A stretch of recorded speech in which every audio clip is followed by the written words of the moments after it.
नमस्कार, मैं Kumar Chhetri, Changmari tea high school के प्रधानाध्यापक। आज की इस वैश्विक महामारी के समय में हम लोग घरों में बैठे हैं। लॉकडाउन की स्थिति में सारा स्कूल कॉलेज बंद है, बच्चे की पढ़ाई लिखाई भी रुकी हुई है। ऐसी अवस्था में उनको फिजिकल साइंस की जो पढ़ाई लिखाई है उस संबंधी मैं भी कुछ श्रमदान देने की कोशिश कर रहा हूँ। तो ज़्यादा समय न गवाते हुए मैं आपको फिजिकल साइंस की पढ़ाई में सीधे ले जाना चाहता हूँ। तो सबसे पहले फिजिकल साइंस में बच्चे आपको ध्यान में रहें कि हमारे विशेषकर हिंदी माध्यम के बच्चों में ये हमेशा एक भय की स्थिति होती है कि फिजिकल साइंस एक बहुत कठिन विषय है, जिसके कारण बहुत बच्चे फेल हो जाते हैं। हालांकि यदि हम उसको दूसरी तरह से देखें तो यदि इसको सोचने के ढंग में यदि हम थोड़ा सा बदलाव लाएं तो ये विषय उतना कठिन नहीं है जितना आप लोग सोचते हैं। तो फिजिकल साइंस या विज्ञान का एक भाग है। विज्ञान हमको पढ़ना चाहिए केवल मात्र माध्यमिक परीक्षा पास करने के लिए नहीं, क्योंकि हमारे जीवन का हर पहलू पर, हर एक हिस्से पर विज्ञान मौजूद होता है। तो जब तक हम किसी भी क्षेत्र में, चाहे आप विज्ञान लेकर पढ़ें या विज्ञान या अन्य विषय लेकर आप भविष्य में अपना पढ़ाई लिखाई करें, सब में एक साइंटिफिक अप्रोच होना बहुत ज़रूरी होता है। इसलिए हम लोग विज्ञान की पढ़ाई करते हैं। सुबह उठने से लेकर रात में सोने तक कहीं ऐसे जगह नहीं है, ऐसे काम नहीं है जहाँ पर विज्ञान का प्रयोग ना होता हो।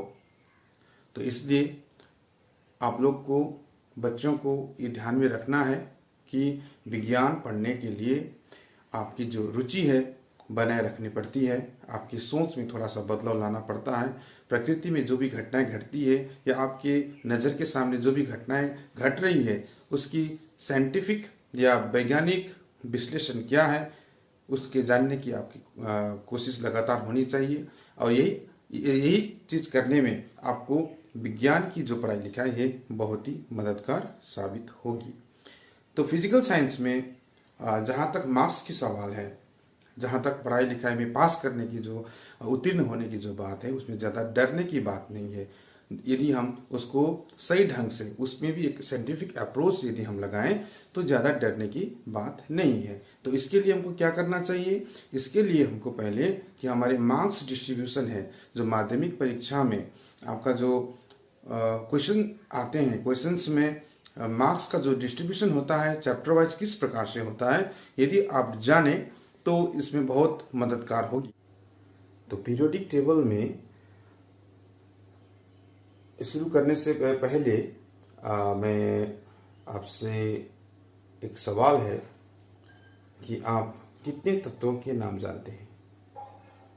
या आपने छोटे क्लास में पदार्थ के बारे में जाना होगा, तो पदार्थ की वर्गीकरण के बारे में भी आपने पढ़ा होगा। पदार्थ के 3 अवस्थाएं के बारे में पढ़े हैं, पदार्थ के विभिन्न प्रकार के बारे में पढ़े हैं। जैसे पदार्थ को यदि हम वर्गीकरण करते हैं तो पाते हैं कि तत्व, यौगिक एवं मिश्रण, ये 3 प्रकार के पदार्थ विभाजित किया गया है। और इसमें तत्व क्या है इसके बारे में आपने पहले से पढ़ चुके हैं। तो अब आए, जब ये तत्व,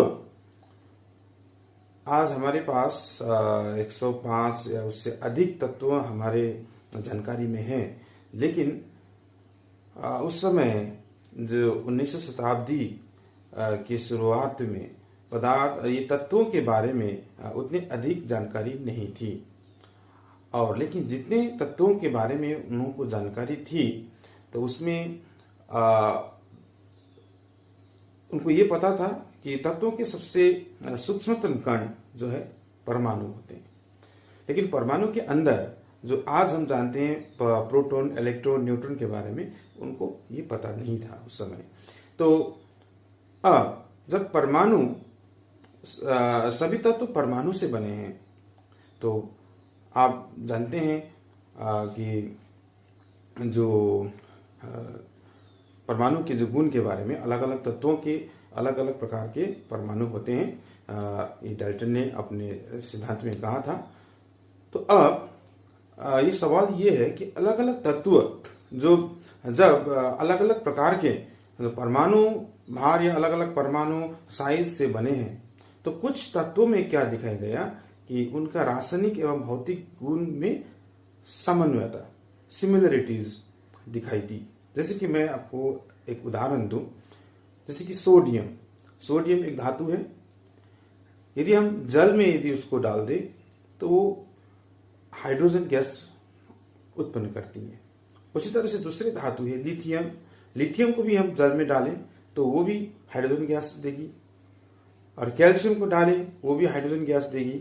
तो इस प्रकार से बहुत सारे ऐसे तत्व हैं जो अपने गुणों को सिमिलर दिखाती है। तो यहाँ पर एक कंफ्यूजन उत्पन्न हुआ, आखिर ये अलग अलग तत्व होते हुए भी ये रासायनिक गुणों या कुछ में भौतिक गुण में सिमिलरिटीज कैसे होते हैं, क्यों होते हैं? यही सवाल वैज्ञानिकों के सामने था।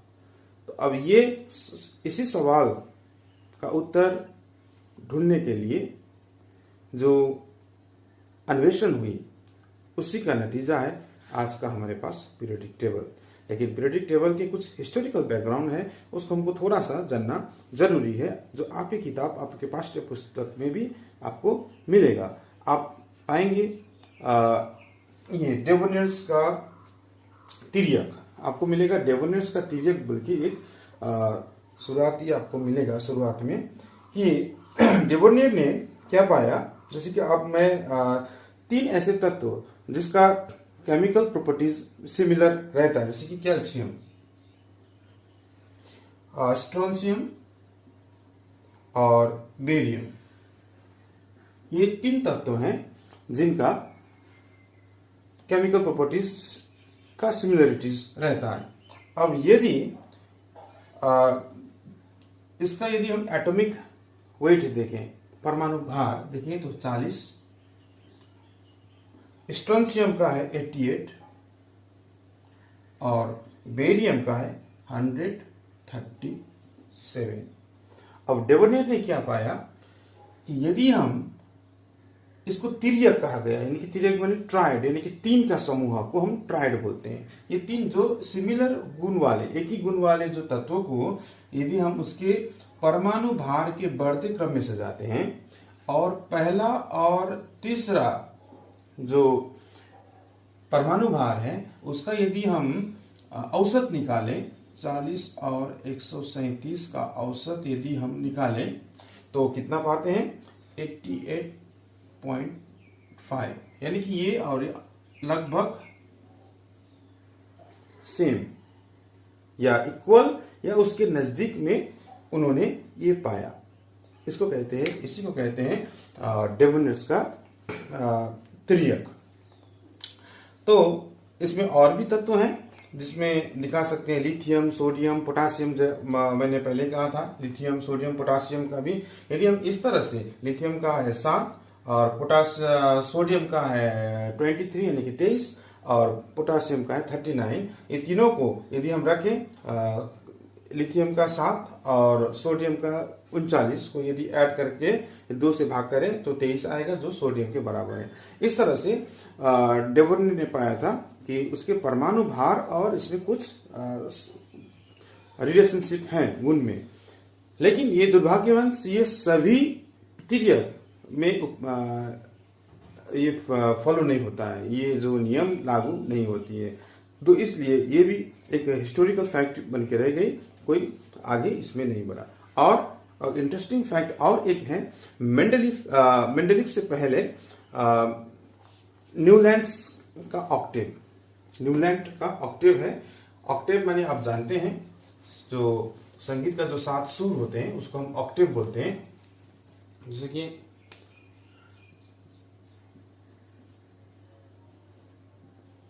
न्यूलैंड्स ऑक्टेव, आप संगीत का ऑक्टेव जानते हैं, जैसे कि सा, रे ग म प धा नी, उसके बाद फिर सा आता है। तो इस सात के बाद जो सा आता है फिर से ये रिपीट होता है। तो उन्होंने क्या पाया, कुछ तत्वों में उनके बढ़ते परमाणु भार के क्रम में यदि हम रखते हैं तो आठवां जो तत्व आएगा उसमें पहला तत्व का गुण रिपीट होगा। यही है न्यूलैंड्स का ऑक्टेव। जैसे कि यदि हम देखें लिथियम से शुरू करें, लिथियम के बाद डायरेक्ट हम जाएंगे यहाँ पर बेरिलियम, उसके बाद जाएंगे बोरोन, उसके बाद जाएंगे कार्बन, उसके बाद नाइट्रोजन के बाद आएगा ऑक्सीजन, उसके बाद आएगा फ्लोरीन के बाद यदि हम जाएंगे सोडियम। तो ये फ्लोरीन के बाद जो अगला जो नॉन एलिमेंट था उस समय का जो परिचित तत्व था सोडियम। तो लिथियम का जो गुण है सोडियम में जाकर फिर रिपीट होगा। और इसमें जाएंगे मैग्नीशियम का, तो बेरिलियम के साथ मैग्नीशियम का गुण रिपीट हो रहा है। उसी तरह से हम जाएंगे यहाँ पर एल्युमिनियम, और एल्युमिनियम के बाद आएगा यहाँ पर सिलिकॉन, फास्फोरस, सल्फर, क्लोरीन, उसके बाद आएगा पोटासियम, और पोटासियम के बाद आएगा calcium.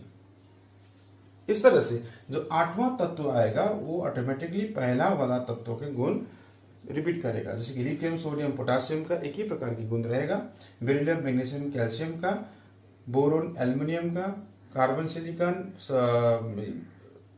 Nitrogen, phosphorus, oxygen, sulphur, fluorine, chlorine का। लेकिन इसमें भी एक क्या इसका दोष हो गया कि कैल्शियम के बाद जो तत्व आएगा स्कैंडियम वगैरह जो लिखते हैं उसके साथ इसका मेल नहीं होता, ये कैल्शियम तक ही जाकर सीमित रह जाती है। तो इसलिए अब उसके बाद जो मेंडलीफ ने जो आवर्त सारणी दी वो एक उस समय 92 एलिमेंट्स मौजूद थे। तो सारा 92 जो एलिमेंट्स या तत्वों को समग्र रूप से उन्होंने सम्मिलित करके जो एक चार्ट या जो एक टेबल्स बना के उन्होंने ये प्रोड्यूस किया, उसी को हम मेंडलीव्स का पीरियोडिक टेबल बोलते हैं। तो पीरियोडिक टेबल कैसे होता है मैं आपको सीधा किताब से आपको दिखाकर ये करना चाहता हूं। तो ये है मेंडलीव का पीरियोडिक टेबल। तो मेंडलीव का पीरियोडिक टेबल में यदि आप देखें तो ये टोटल ऊपर का जो ये भाग है ये इसको ग्रुप कहते हैं, और ये है पीरियड्स। तो ग्रुप में 1 2 3 4 5 6 7 8 ये रोमन में लिखा हुआ है, और उसके बाद हर एक ग्रुप को ए और बी सब ग्रुप में बांटा गया है। और नीचे जो है ये है आपका पीरियड, पहला, दूसरा, तीसरा, चौथा, पांचवा, छठा, इस तरह से 6 ग्रुप उसमें था, और इधर 8 ग्रुप उन्होंने बनाया था।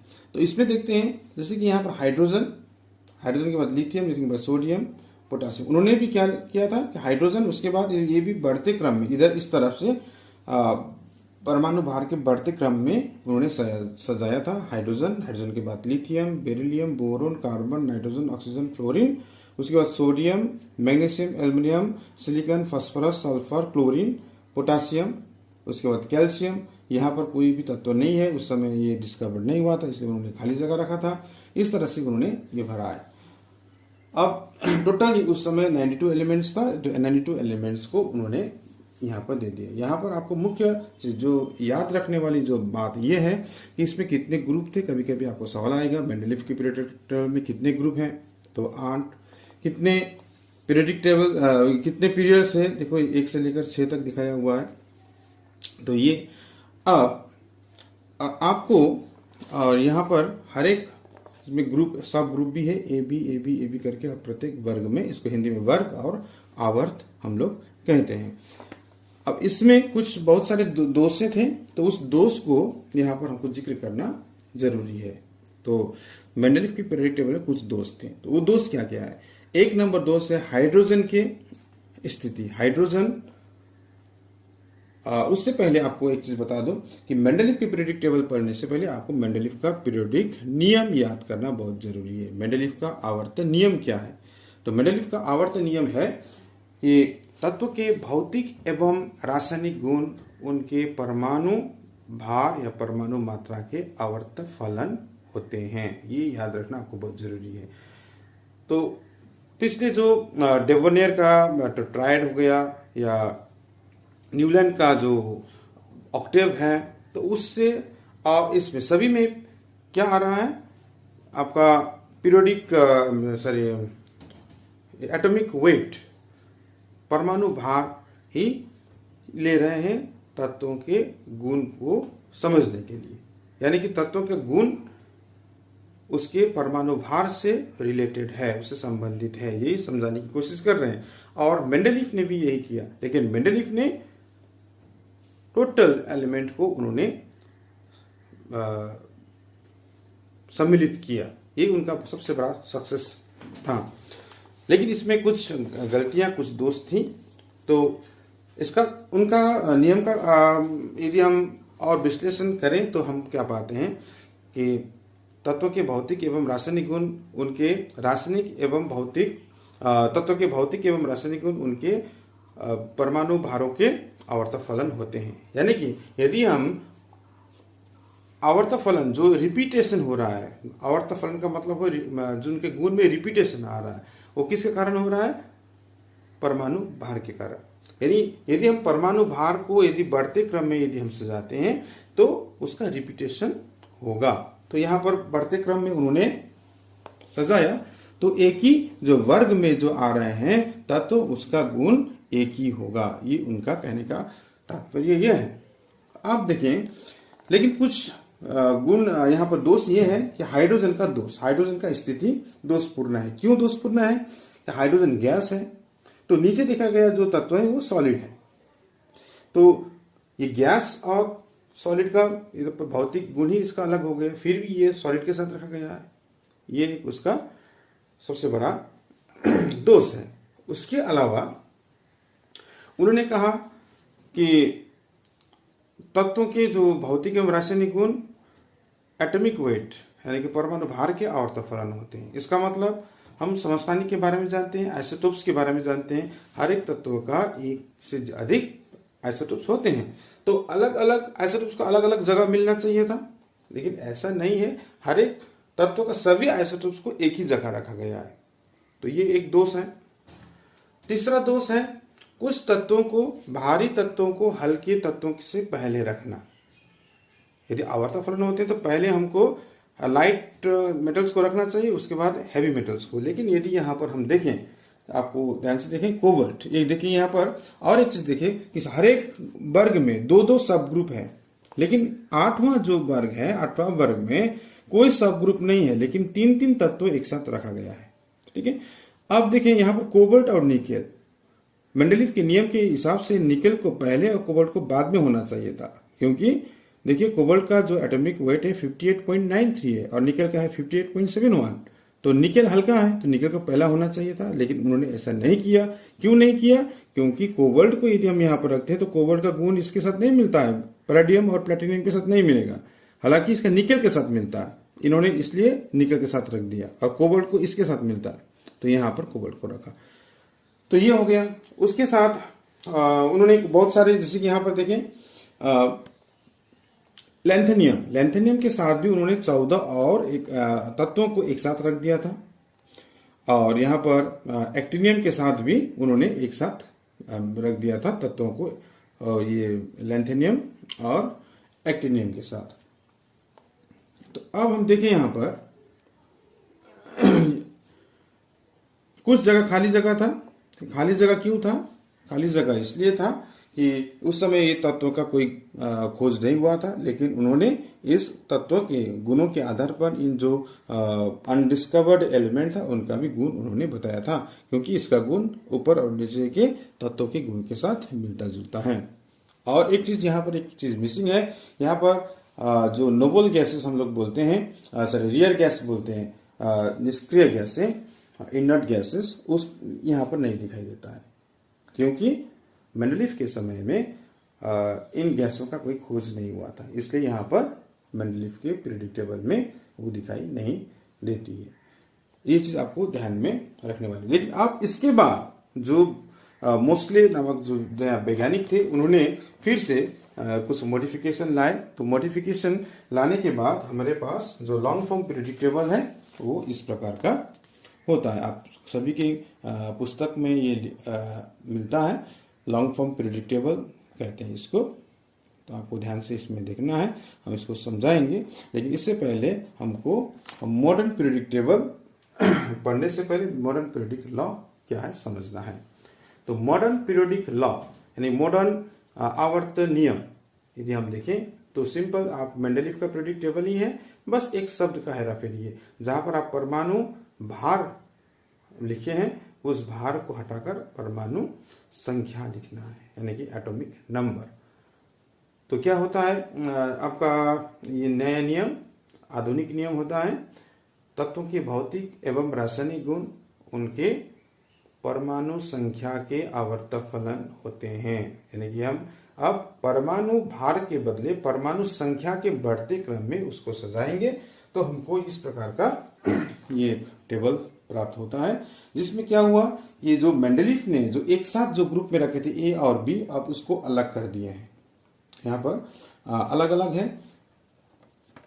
तो ए वाले ग्रुप में जो रखे थे तो ये है हाइड्रोजन का ग्रुप, ये बेरिलियम का ग्रुप, ये बोरोन का ग्रुप, यहां से लेकर इसको हम 1A 2A 3A 4A 5A 6A 7A और 0 हम बोलते हैं। 0 ग्रुप अभी आ गया। ये हीलियम, नियन, आर्गन, क्रिप्टन, जेनन, रेन जो है ये आपका 0 ग्रुप भी कहते हैं, क्योंकि इसका 0 क्यों कहते हैं हम इसको बाद में बताएंगे। लेकिन अब इसको 0 ग्रुप में मानना पड़ेगा। अब देखें कि यदि हम बढ़ते क्रम में देखें तो ये है आपका पीरियड्स, यानी कि आवर्त। आवर्त कितने हैं, 1 से लेकर 7 तक, 7 आवर्त है। हालांकि मेंडलीफ ने भी 7 ही बताए थे, तो उसमें जो हम पहले मैंने दिखाया उसमें 7वां नहीं दिखाया था, लेकिन पीरियड 7 ही रहेगा मेंडलीफ के पीरियोडिक टेबल में भी और आधुनिक पीरियोडिक टेबल में भी। और जो इसमें 18 ग्रुप है टोटल। आप देखें 1 से लेकर यहाँ तक गिने तो टोटल 18 ग्रुप हो जाता है। और आधुनिक periodic long form periodic table में 1A 2A 3A 4A 5A 6A 7A, उसके बाद 0, और उसके बाद यहाँ पर होता है 1B 2B 3B 4B 5B 6B 7B और 8 में कोई वर्ग नहीं, 8 का 3 ठो जैसे मेंडलीफ में था, यहाँ भी वैसे 3 ठो रखा हुआ है। तो टोटल हो गया आपका 18 वर्ग और 7 आवर्त। और जो मेंडलीफ ने जो लेंथेनियम के साथ जो 14 एलिमेंट एक साथ रखे थे, तो इसमें अलग से यहाँ पर रखा गया है। और एक्टिनियम के साथ जो 14 एलिमेंट एक साथ रखे थे वो यहाँ पर रखा हुआ है। अब इतने सारे जो एलिमेंट्स हैं इसमें आपको इतना ज़्यादा सब याद करने की आवश्यकता नहीं है। आपको 20 परमाणु संख्या 20 यानी कि कैल्शियम तक भी आप कुछ याद रखें तो बहुत ही अच्छा होगा। और इसमें आपको याद रखना होगा पहला ग्रुप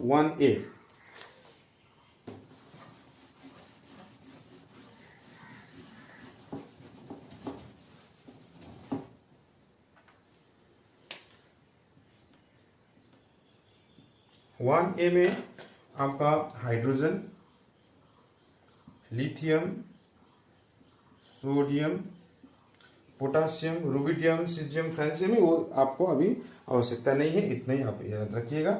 और 2 में आपको बेरिलियम, मैग्नीशियम और कैल्शियम, इतना याद रखने से हो जाएगा। और 3A में जाएंगे तो बीच में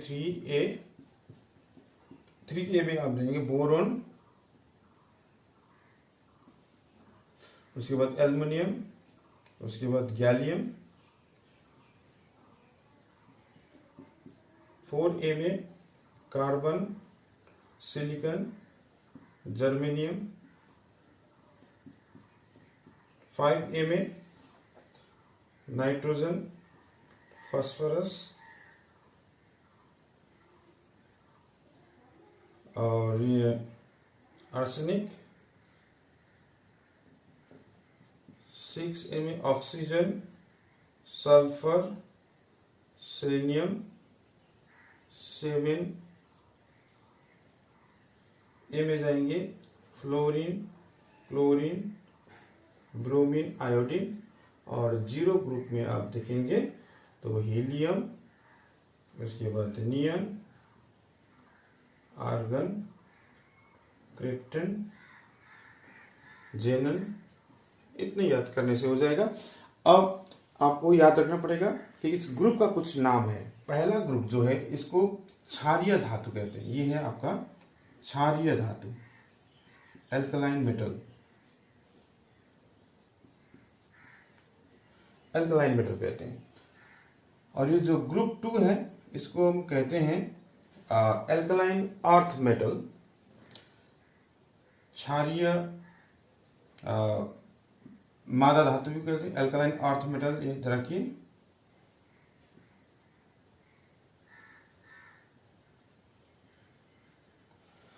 और इसमें नाम की याद में आपको 0 ग्रुप को याद रखिएगा। ये इनर्ट गैस या निष्क्रिय गैस, इसको इनर्ट गैस कहते हैं। और फ्लोरीन, क्लोरीन, ब्रोमीन, आयोडीन को हम हैलोजन कहते हैं। बहुत अच्छी तरह से याद रखना पड़ेगा आपको बस ये।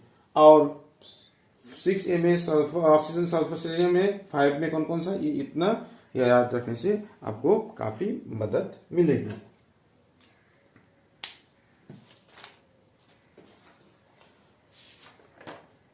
हाँ, अब ये नया नियम लागू करने से हमारा जो मेंडलीव के पीरियोडिक टेबल में जो दोषे थे वो पूर्ण हुए कि नहीं, वो उसका निवारण हुआ कि नहीं, हम देखेंगे। हाइड्रोजन का जो स्थिति है वो अभी भी इसका कोई निवारण नहीं है। हालांकि हाइड्रोजन को हम 2 ग्रुप में रख सकते हैं, एक 1A में और 7A में रख सकते हैं, क्योंकि दोनों के साथ इसका गुण मिलता जुलता है। ठीक है, इसलिए हम इसको हाइड्रोजन को आवारा तत्व यानी कि वंडरिंग एलिमेंट के नाम से भी हम जानते हैं। कभी कभी सवाल भी पूछता है व्हाट इज वंडरिंग एलिमेंट। और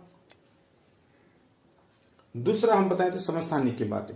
समस्थानिक के लिए अलग अलग स्थान नहीं है, लेकिन जब हम परमाणु संख्या के आधार पर इसको रखेंगे तो अलग जगह देने की आवश्यकता नहीं है, क्योंकि तो तत्व के जो आइसोटोप्स होते हैं उसका परमाणु संख्या सबका समान होता है, इसलिए एक ही घर में हम उसको रख सकते हैं। और जैसे कि हमने यहाँ पर बताया था कोबाल्ट के पहले, यहाँ पर जैसे कोबाल्ट की निकेल को कोबाल्ट के पहले कोबाल्ट को निकेल के पहले रखा गया है। परमाणु भार के हिसाब से गलत है, लेकिन परमाणु संख्या के आधार पर ये सही है। इसका 20 कोबाल्ट का 27 है और निकेल का 28। तो ये है पीरियोडिक टेबल के बारे में। और इसके पीरियोडिक टेबल के गुण कैसे होते हैं हम देखते हैं। तो अब हम जानेंगे कि इस पीरियोडिक टेबल में या इस पीरियोडिक टेबल की सहायता से हम कैसे जानें कि तत्वों का जो गुण है किस तरह से वेरी करता है, किस तरह से बदलता है। तो उन हमको केवल 4 गुणों के बारे में ही यहाँ पर अभी क्लास 10 में आपको पढ़ना है। वो है, एक है परमाणु आकार, नंबर 2 है परमाणु आकार यानी कि परमाणु आपका एटॉमिक साइज भी कहा जा सकता है या एटॉमिक रेडियस भी कहा जा सकता है। और दूसरा है आपका विद्युत ऋणात्मकता, और तीसरा है आपका आयनिक ऊर्जा, और चौथा है आपका ऑक्सीकारक एवं अवकारक गुण। ये किस तरह से तत्व में वेरी करता है, बदलता है पीरियोडिक टेबल में, ये हमको जानना जरूरी है। तो सबसे पहले है आपका परमाणु आकार। परमाणु आकार किस प्रकार से बदलता है, तो सबसे पहले हमको समझना होगा कि परमाणु आकार क्या चीज है और ये किस पर ज्यादातर ये डिपेंड रहता है। परमाणु के बारे में आपने क्लास 9 में ही पढ़ लिया है। परमाणु का 2 भाग है, एक है न्यूक्लियस जिसमें प्रोटॉन और न्यूट्रॉन रहता है, जिसका हम पॉजिटिव पार्ट दिखा सकते हैं, और उसके चारों तरफ इलेक्ट्रॉन चक्कर काटते हैं एक निश्चित पथ पर, जिसको हम ऑर्बिट कहते हैं। अब इसमें डिपेंड करता है दो चीज पर, इसके दोनों के बीच के जो इलेक्ट्रोस्टैटिक फोर्स है। तो इलेक्ट्रोस्टैटिक फोर्स ये, क्योंकि ये नेगेटिव है और ये पॉजिटिव है, एक दूसरे को आकर्षित करती है, और दोनों के बीच में जितना ज्यादा फोर्स होगा उतना ही वो छोटा होता है। तो इसलिए हमको जानना चाहिए, और यहाँ पर प्रोटॉन की संख्या ज्यादा होगा तो ये जो इलेक्ट्रोस्टैटिक फोर्स ज्यादा होगी और वो संकुचित होती जाएगी। ये चीज आपको ध्यान में रखना है। जैसे कि आपको मैं एक उदाहरण से समझाऊंगा।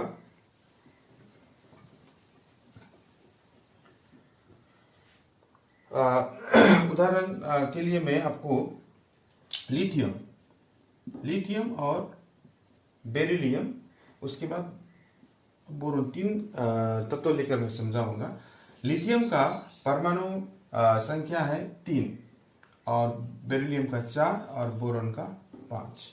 यदि हम इसका परमाणु आकार देखें तो प्रोटॉन अंदर 3 प्रोटॉन रहता है, आपको पता होगा, और यदि बाहर हम इलेक्ट्रॉन सजाएं तो पहला कक्ष में केवल 2 इलेक्ट्रॉन जा सकता है और दूसरा कक्ष में 1 इलेक्ट्रॉन। आपको ये नियम याद होना चाहिए, क्योंकि पहला कक्ष में 2 से अधिक इलेक्ट्रॉन नहीं जाएगा, इसलिए हम लोग दूसरा कक्ष प्रयोग कर रहे हैं। तो यहां पर भी 4 प्रोटॉन है और बाहर 2 इलेक्ट्रॉन पहला कक्ष में और दूसरा कक्ष में 2, टोटल 4। इसका मतलब है परमाणु संख्या का मतलब ही है प्रोटॉन की संख्या और इलेक्ट्रॉन की संख्या। और बोरोन में 5 प्रोटॉन है केंद्रक में, और उसके बाद 2 इलेक्ट्रॉन, 2 में से 3 बचा, 3 जाएगा दूसरा कक्ष में, दूसरा में टोटल आपका 8 तक जा सकता है। तो अब यहाँ पर देखिए यहाँ से इधर हम बढ़ रहे हैं, इसमें कोई कक्ष की इलेक्ट्रॉन का संख्या भी बढ़ रहा है, प्रोटॉन की संख्या भी बढ़ रहा है एक एक करके, लेकिन इलेक्ट्रॉन दूसरा कक्ष में ही जा रहा है। इलेक्ट्रॉन के लिए तीसरा या चौथा कक्ष बढ़ते नहीं जा रहा है। एक पीरियड में हम जब बाएं से दाएं बढ़ते हैं तो पीरियड की संख्या यानी कि ऑर्बिट की संख्या नहीं बदलेगी, सेम रहेगी, लेकिन यहाँ पर जो केंद्रक में प्रोटॉन की संख्या बढ़ती जा रही है, जिसके चलते न्यूक्लियर फोर्स में इजाफा होती जाएगी, यानी कि न्यूक्लियर फोर्स का मात्रा लगातार बढ़ती जाएगी, जिसके कारण ये जो परमाणु आकार है छोटा छोटा छोटा होता जाएगा। यानी कि हम इस तरह से दिखा सकते हैं, बड़ा उसके बाद छोटा छोटा छोटा होते इस तरह से चला जाएगा। अब यदि हम नीचे देखें, जैसे कि वर्ग में देखें, एक वर्ग में ऊपर से नीचे, जैसे कि ये लिथियम हुआ 3 और लिथियम के नीचे है सोडियम 11 है, तो 11 प्रोटॉन है, लेकिन पहला कक्ष में 2, दूसरा कक्ष में 8 और तीसरा कक्ष में 1। तो यहां पर दूसरा कक्ष से तीसरा कक्ष हो गया, कक्ष की संख्या बढ़ने के कारण यहां पर ऑटोमेटिकली संख्या बढ़ जाता है। तो हम क्या देखते हैं, हम इसको सिंपली हम एक ड्राइंग करके हम समझा सकते हैं। ये हो गया, जब हम पीरियोडिक टेबल में बाएं से दाएं, लेफ्ट टू राइट जाएंगे तो परमाणु आकार घटता है, और जब डाउन द ग्रुप जाएंगे यानी कि किसी वर्ग में ऊपर से नीचे जाएंगे तो परमाणु आकार बढ़ता है। ये नियम इस तरह से आप आसानी से याद रख सकते हैं। तो कारण क्या है हमने यहाँ पर बता दिया। हालांकि क्लास 10 लेवल में कारण के ऊपर उतना सवाल नहीं रहेगा, लेकिन आपको जानना चाहिए, आपका एग्जाम्पल के ऊपर ज्यादा सवाल रहेगा। जैसे कि आपको देगा सवाल रहेगा, आपको कुछ परमाणु का आपको सिंबल दिया रहेगा और सिंबल के आधार पर आपको सजाना है, परमाणु आकार के बढ़ते क्रम में सजाओ। जैसे कि आपको दे दिया फ्लोरीन, आयोडीन, क्लोरीन, ब्रोमीन दे दिया। ये इन तत्वों के परमाणु आकार के बढ़ते क्रम में सजाओ। तो आपको पहले ये जानना पड़ेगा ये तत्व कहां पर उपस्थित है पीरियोडिक टेबल में। आपको ध्यान दें, यहाँ पर फ्लोरीन है, क्लोरीन है, ब्रोमीन है, आयोडीन है, ये एक ही ग्रुप से दिया गया है। यानी कौन सा ग्रुप? 7A से है। तो 7A में आप देखेंगे ऊपर से नीचे आप देखेंगे तो फ्लोरीन होगा सबसे पहले, उसके बाद क्लोरीन, उसके बाद ब्रोमीन, उसके बाद आयोडीन। यानी कि ऊपर से नीचे आते समय इसका परमाणु आकार बढ़ेगा। इसलिए फ्लोरीन सबसे छोटा, उसके बाद क्लोरीन, उसके बाद ब्रोमीन, उसके बाद आयोडीन। इस तरह से आपका उत्तर लिखना है। जब तक आप इसका पोजीशन नहीं जानेंगे तो आप नहीं दिखा सकते हैं। और यदि आपका सवाल पूछा, इसमें आपको पीरियड के ऊपर भी सवाल पूछ सकता है। कुछ तत्व पीरियड से दिया गया रहेगा, जैसे कि मान लीजिएगा आपका कार्बन दे दिया, ऑक्सीजन दे दिया, फ्लोरीन दे दिया और नाइट्रोजन दे दिया। तो ये आपको परमाणु संख्या थोड़ा सा आप याद रखें तो आप देख सकते हैं, कार्बन का 6 है, ऑक्सीजन का 8 है, फ्लोरीन का 9 है, इसका 7 है। तो 6, 7, 8, 9 एक ही पीरियड से दिया हुआ है। तो एक ही पीरियड में है तो ये सबसे छोटा कौन सा होगा? इधर घटता है, एक ही इसमें जाते हैं तो घटता है। तो सबसे दूर का है, सबसे दूर है फ्लोरीन, तो फ्लोरीन सबसे छोटा है। उसके बाद ऑक्सीजन, उसके बाद नाइट्रोजन, उसके बाद कार्बन। इस तरह से आप बढ़ते क्रम में सजाएंगे। इस प्रकार का सवाल अक्सर आता है। तो अगला सवाल आपको, अगला जो पॉइंट है, परमाणु आकार यदि आपको ठीक तरह से याद रखें तो बाकी जो गुण है समझने में आपको बहुत ही सुविधा होगी।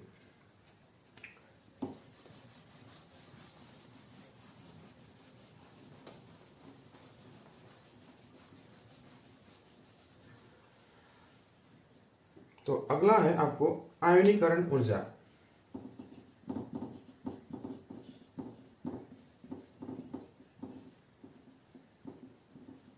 या आईपी भी बोलते हैं, आयनाइजेशन पोटेंशियल या आयनाइजेशन एनर्जी, शॉर्टकट में इस तरह से बोलते हैं। ये क्या चीज है, पहले इसका परिभाषा जानना जरूरी है। आयनाइजेशन एनर्जी कोई भी तत्व के परमाणु के मैंने एकल गैसीय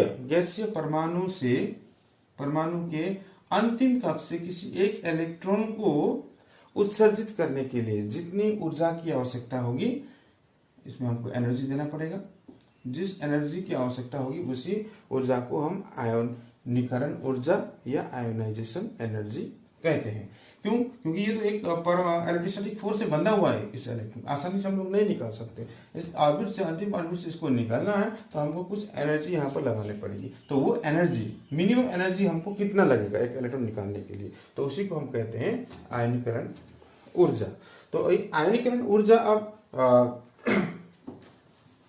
किस तरह से आपको, यदि अलोंग द पीरियड और डाउन द ग्रुप, यानी कि ये है आपका आवर्त में बाएं से दाएं जाने पर बढ़ेगा या घटेगा, ये किस पर निर्भर करेगा? आपको याद रखना पड़ेगा कि जैसे कि मान लीजिए कि ये एक परमाणु, दो परमाणु है, अंतिम से इलेक्ट्रॉन निकालना है, दोनों के बीच में यहाँ नीचे ये केंद्रक है, तो किस से इलेक्ट्रॉन हम आसानी से निकाल सकते हैं? ये आपको पता होगा। अभी हमने पहले पढ़ा कि आकार बड़ा इसलिए होता है कि उसके बीच में जो इलेक्ट्रोस्टैटिक फोर्स है होता है कम होता है। जितना ज्यादा होता गया उतना ही छोटा होता जाएगा परमाणु। तो इसलिए छोटा से इलेक्ट्रॉन को निकालने में अधिक ऊर्जा लगाना पड़ेगा। जैसे यहाँ से हमको जो एनर्जी लगाना पड़ेगा E2, यहाँ पर मान लीजिए यहाँ पर एनर्जी लगाना पड़ेगा E1।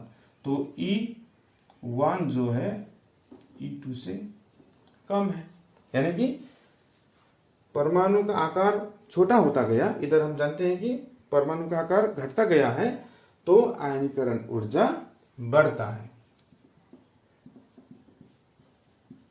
क्योंकि परमाणु का आकार छोटा होता गया है, इसलिए बड़ा में कम ऊर्जा लगेगा, छोटा में ज्यादा ऊर्जा लगेगा, इसलिए एनर्जी बढ़ता है। और उसी तरह से आप जानते हैं कि ऊपर छोटा है नीचे बड़ा है तो परमाणु ऊर्जा घटता है। कभी कभी इसी में आपको धात्विक गुण भी पूछता है, धातु का मेटेलिक गुण। धात्विक गुण भी यही है, धातु का गुण ही है इलेक्ट्रॉन का विसर्जन करना, आसानी से इलेक्ट्रॉन देना ही धातु का गुण होता है। इसलिए धात्विक गुण यदि हम देखें तो क्या होगा, धात्विक गुण जस्ट अपोजिट धात्विक गुण होगा तो बढ़ेगा कि घटेगा?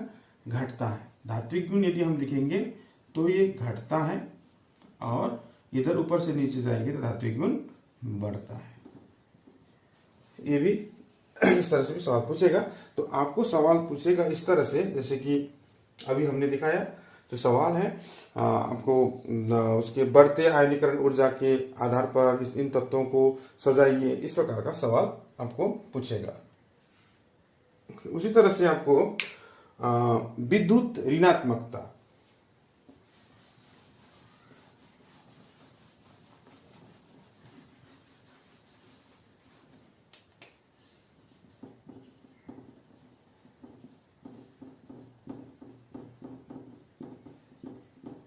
इलेक्ट्रोनेगेटिविटी,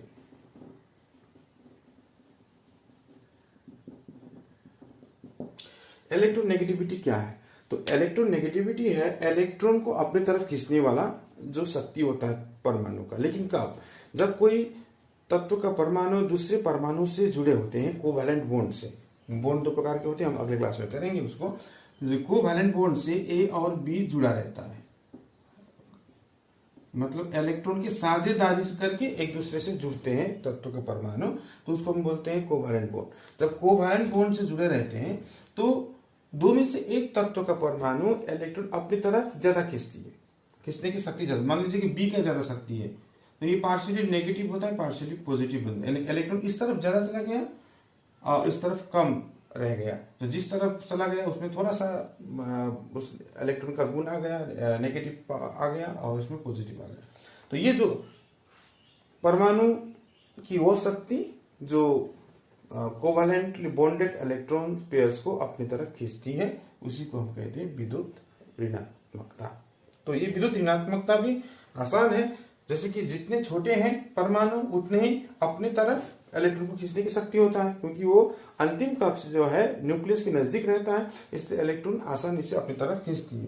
तो इसीलिए ये विद्युत ऋणात्मकता भी इधर बाएं से दाएं जाने पर बढ़ता है और ऊपर से नीचे आने पर घटता है। जैसे कि यदि हम देखें फ्लोरीन, क्लोरीन, ब्रोमीन, आयोडीन में, यदि हम आपको पीरियोडिक टेबल में दिखा दें, जैसे कि यहाँ पर फ्लोरीन, क्लोरीन, ब्रोमीन, आयोडीन, ये इसको जंबल अप करके आपको दे सकता है। तो सबसे अधिक है फ्लोरीन का परमाणु में विद्युत ऋणात्मकता अधिक है। तो ये भी याद रखिएगा, फ्लोरीन ही एक ऐसा तत्व है सारे तत्व में सबसे अधिक विद्युत ऋणात्मकता होता है, इसलिए मोस्ट इलेक्ट्रोनेगेटिव एलिमेंट यदि पूछा गया तो वो है फ्लोरीन, एफ। तो फ्लोरीन सबसे ऊपर, फ्लोरीन का ये सबसे ज्यादा रहेगा, उसके बाद क्लोरीन का, उसके बाद ब्रोमीन का, उसके बाद आयोडीन, एक घटते क्रम में हमने सुनाकर आपको दिखा दिया। इस तरह से सवाल पूछेगा, आपको कहीं से भी जमल अप करके किसी, या तो एक पीरियड से दिया जाएगा या आपको एक ग्रुप से दिया जाएगा, आपको पता होना चाहिए ग्रुप में है, ग्रुप वाला है तो इस तरह से सजा कर दिखाइए, और कभी कभी पीरियड वाला भी दिखा दे सकते हैं। लेकिन आपको थोड़ा सा प्रैक्टिस करेंगे तो आपको इसमें आसानी से आप जान जाएंगे कि कहाँ पर क्या करना है। अगला अंतिम वाला है आपका तत्वों के अक्सीकारक एवं अवकारक गुण। अक्सीकारक गुण होता है इलेक्ट्रॉन देने वाला, पहले हम कर चुके हैं ये। अवकारक गुण, इसके साथ अवकारक गुण हम कंपेयर कर सकते हैं। अवकारक माने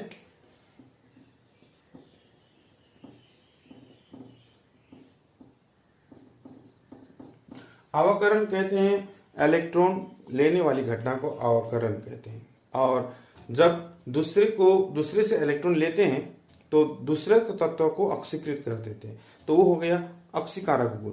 इलेक्ट्रॉन लेने वाला हो गया अक्सीकारक गुण रहना, और इलेक्ट्रॉन देने वाला है अवकारक गुण। दूसरे को इलेक्ट्रॉन दे के दूसरे को अवकृत कर दिया। जैसे कि मेटल्स, इधर बड़ा बड़ा एटॉम्स जो है वो इलेक्ट्रॉन आसानी से दे सकते हैं, इसलिए खुद अक्सीकृत हो जाते हैं और दूसरे को अवकृत करते हैं। तो बड़ा परमाणु में अवकृत करने का गुण रहता है और छोटा परमाणु में अक्सीकृत करने का गुण रहता है। इसलिए यदि हम केवल अवकारक गुण ले लें तो अवकारक गुण घटता है, अवकारक गुण यहां पर घटता है, इधर बढ़ता है। और अक्सीकारक गुण ले लें तो अक्सीकारक गुण हो गया आपका इलेक्ट्रॉन लेने वाला, अपने खुद अवकृत होकर दूसरे को अक्सीकृत करना, इधर छोटा है उसका ज्यादा गुण। अक्सीकृत अक्सीकारक गुण इधर बढ़ता है, इधर घटता है। तो ये चीज याद रखिएगा। लेकिन आप यदि हम परमाणु आकार के बारे में आप अच्छा से उसको याद कीजिएगा, तो बाकी के बारे में ऑटोमेटिकली आप जान जाएंगे। तो पीरियोडिक टेबल में यहीं तक। आपका कोई भी सवाल रहेगा तो सवाल का उत्तर देने का मैं कोशिश करूँगा। थैंक यू, धन्यवाद।